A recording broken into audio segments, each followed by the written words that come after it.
Muito bom dia para você que está aqui ligadinho na TV Mar, você que nos acompanha aí, né, pelo canal 525 da NET, pelo portal gazetaweb.com ou ainda pelo nosso aplicativo da TV Mar. Sejam todos muito bem-vindos. Obrigada pela sua companhia. A gente está começando agora aqui o programa Bem Assim.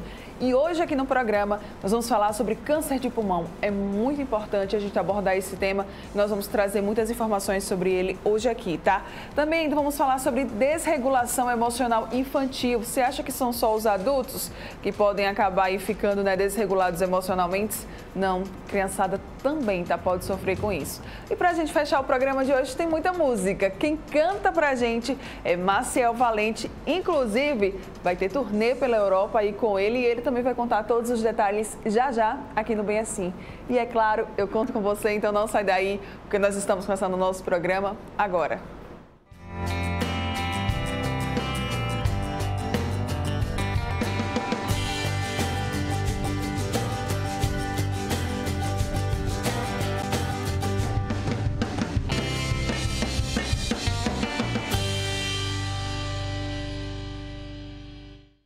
Muito bom dia mais uma vez para você que está aqui ligadinho na TV Mar. Lembrando que você também consegue nos acompanhar lá pelas redes sociais, tá? Nós estamos no Instagram, no YouTube, no Facebook e no Twitter. Facinho para você encontrar os nossos perfis, está tudo aqui, ó, na sua tela. E você pode encontrar a gente, interagir também muito lá, tá? Pelas plataformas digitais. Estamos te esperando. Bora começar o nosso dia por aqui, pessoal. É o seguinte, tá? No Brasil, são mais de 5 mil casos de câncer de pulmão registrados por ano. Por isso, nesse mês de agosto, é comemorado o Agosto Branco, que é um mês que visa conscientizar sobre esse tipo de câncer. E quem vai falar com a gente agora sobre esse assunto aqui no estúdio é a médica oncologista Flávia Mota, mais uma vez aqui com a gente. Bom dia, Flavinha. Seja muito bem-vinda ao Bem Assim. Bom dia, Mara. É sempre um prazer estar aqui com vocês. E pra gente também. Obrigada, viu? Vamos começar, então, falando sobre essa incidência. É verdade, assim, esse número, 35 mil casos? São 30 mil novos casos de câncer previstos para o Brasil nesse ano. No mundo são quase 2 milhões de novos casos por ano. Então, realmente são números alarmantes, por isso que a gente aproveita para estar sempre chamando a atenção. E para estar aproveitando e sempre fazendo a prevenção é o principal fator de risco para a gente reduzir esse número. Hoje, as principais causas, a principal causa, né, no caso, do câncer de pulmão é o tabagismo? Exatamente. O tabagismo ele está relacionado a quase 90% de todos os cânceres de pulmão, tá? E como inúmeros outros tipos de câncer também, não só o câncer de pulmão, mas câncer de cabeça e pescoço, estômago, bexiga, pâncreas, inúmeros outros, além de outras doenças, né? Então, assim, das 8 principais causas de morte que a gente tem no mundo, o tabagismo ele é responsável por 6 delas. Então, são mais de 7 mil substâncias presentes no cigarro, 10% delas são cancerígenas. Então, a nossa mensagem principal é não fumar. Quando a gente fala de câncer de pulmão, é uma doença que vai atingir somente o pulmão ou ela pode acabar indo para outros órgãos também? Não, quando a gente diz câncer de pulmão, porque ela surgiu no pulmão, né? Mas ela pode dar as chamadas metástases, né? Quando a doença se dissemina e aí ela se compromete muito o prognóstico, né? Então, assim, e isso é importante conscientizar, porque assim, a maior parte dos tumores, dos cânceres de pulmão, eles são silenciosos, né? Quando eles vão dar algum sintoma, eles já estão numa fase mais avançada. Atualmente, 85% dos casos, eles são diagnosticados em fase avançada. E aí, enquanto maior o estágio da doença, a fase mais avançada, menor a chance de cura. Por isso que a gente sempre reforça essa campanha de prevenção e rastreamento precoce para tentar descobrir mais cedo, aumentando a chance de cura. Então, primeira coisa seria a prevenção de não fumar e às vezes até, por exemplo, para quem já fuma, até para tentar descobrir numa fase mais precoce, é importante fazer, dependendo da carga tabágica, da idade do paciente, ele tem indicação de estar fazendo exames de rastreamento. Então, todo ano vai lá e vai fazer uma tomografia de tórax para tentar diagnosticar o câncer de pulmão no estágio mais precoce. Certo. Flavinha, a gente tem gênero, tem uma faixa etária que seja mais atingida pela doença? Entre a população masculina e feminina, os homens ainda são mais acometidos, embora isso tenha nas últimas décadas, isso tenha se igualado um pouco, então, porque o fumo cresceu entre as mulheres, e a idade a partir da 5ª década de vida, sexta década de vida, no caso, a partir de 50 anos de idade, que seria mais comum. Tá, e quais seriam os sintomas de que algo não está indo muito bem com aquele pulmão e ele pode estar ali com um tumor? 50% dos pacientes, eles são diagnosticados quando eles apresentam apenas um sintoma só. Que pode ser tanto um sintoma respiratório, né? Falta de ar, uma tosse que não melhora, uma tosse às vezes com sangue, um escarro com sangue, ou pode também às vezes ser um sintoma generalista, só uma perda de peso, uma fadiga, né? Uma febre que não melhora, uma febre geralmente de tardinha, vespertina. Então, somando esses sintomas aí, a gente tem que sempre buscar o auxílio médico, a consulta médica para investigar o que seria aquilo. Que o cigarro prejudica quem fuma, a gente já sabe, né? E quem não fuma? Quem fica ali, né, enfim, inalando aquela fumaça proveniente do cigarro também pode ter algum tipo de, enfim, pode acabar desenvolvendo algum tipo de doença?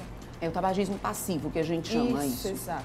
Ele também é fator de risco para câncer de pulmão, então o tabagista passivo, acredita-se que uma pessoa que conviva com uma pessoa que fuma, ela pode fumar cerca de 4 cigarros por dia. Nossa. Então, ele é sim considerado, já é comprovado também um fator para desenvolver câncer de pulmão.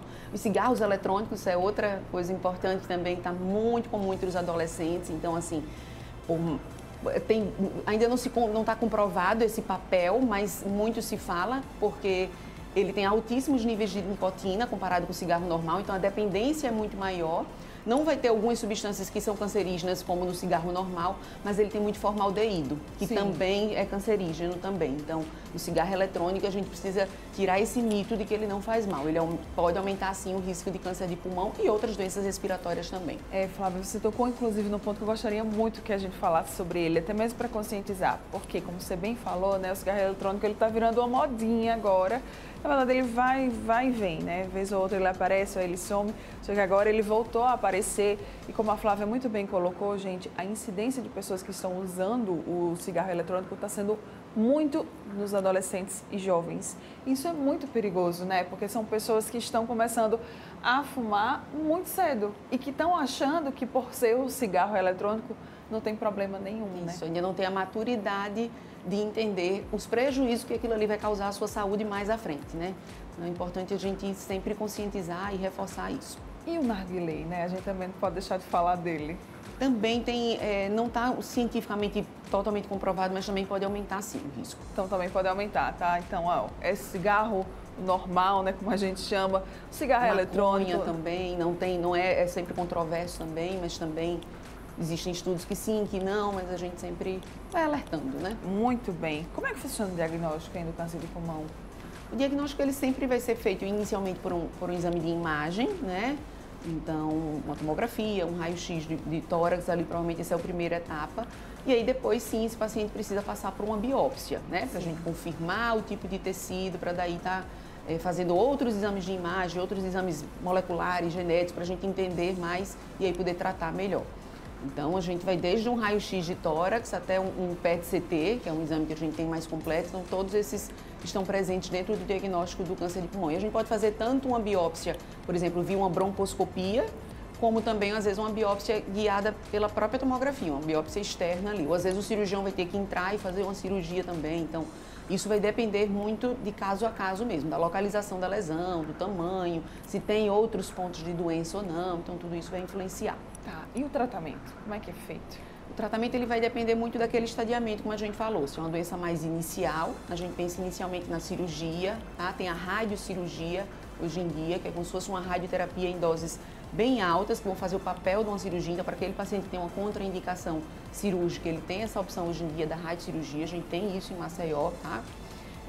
E aí a gente tem esse espectro de evolução ali de tratamento também, passando pela radioterapia, quimioterapia, né, também. E aí, dentro da quimioterapia, a gente destaca muito que tem crescido muito no câncer de pulmão, comparando com outros tipos de câncer, a chamada imunoterapia. Tanto a imunoterapia quanto a terapia-alvo, né? Então, são tipos de quimioterapia. Na imunoterapia, a gente vai estar, na verdade, estimulando o nosso próprio sistema imune a combater a doença, mais ou menos isso. E na terapia-alvo, a gente está identificando qual é a mutação, qual é aquele drive, o que é que gerou o tumor, né? O processo de cancerinogênese. E aí a gente tem medicamentos que vão diretamente nisso. Então, às vezes, a gente consegue aumentar a eficácia desse tratamento e reduzir, inclusive, a toxicidade. Então, muito se avançou no tratamento do câncer de pulmão nesses últimos anos. Então, isso é muito bom, assim, em termos de evolução da sobrevida do paciente, do prognóstico. E a gente pode falar que tem cura?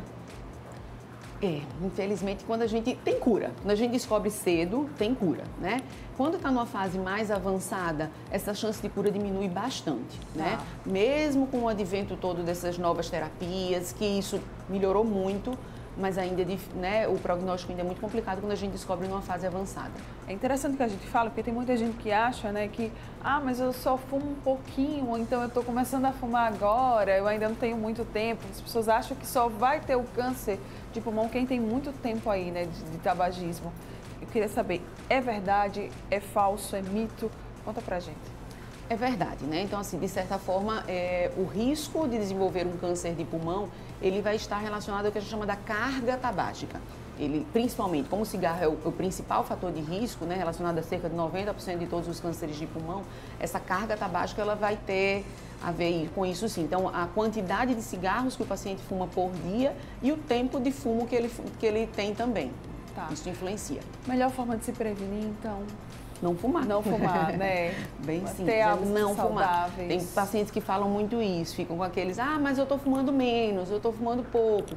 Mas não é fumar menos, é parar de fumar, é não fumar mesmo, esse é o principal. Muito bem, então a gente conversou aqui, né, com a médica oncologista Flávia Mota. Ela falou com a gente sobre câncer de pulmão, deu muitas dicas e muitas informações sobre esse tema que é tão importante, tá? A gente está agora passando por esse mês de agosto, tem toda uma campanha de conscientização a respeito desse tema. Espero muito que você tenha aprendido aí bastante e que, se puder, né, conscientize alguém que você conheça, que é fumante. A gente sabe que é difícil, que para muitas pessoas isso é uma batalha mesmo, mas é preciso se tentar, né? É preciso também dar o primeiro passo nessa tentativa. Flavinha, mensagem que a gente pode deixar então para o pessoal que está nos assistindo? Não fumem, né? Busquem hábitos saudáveis de vida, né? De atividade física, né? De boa alimentação, de boa dieta, esse é o principal. E procure sempre seu médico para estar, né? Qualquer sintoma que surgir, procurem para estar, né, se orientando e informando e buscando melhor aquilo. Para quem quiser mais informações, quem quiser tirar alguma dúvida, como é que pode fazer para te encontrar? Eu trabalho lá na MedRádios, então estou lá à disposição, assim como toda uma equipe multidisciplinar bem completa que vocês precisarem. Maravilhoso. Então, MedRádios, tá? É o contato. Busca mais informações. Obrigada mais uma vez, maravilhosa. Parabéns pelo trabalho. Obrigada, Mara. Beijo. Você que está aqui ligadinho com a gente, não vai sair daí, tá? No próximo bloco nós vamos falar sobre desregulação emocional infantil. Vamos falar sobre a criançada? Já, já. Sai daí não.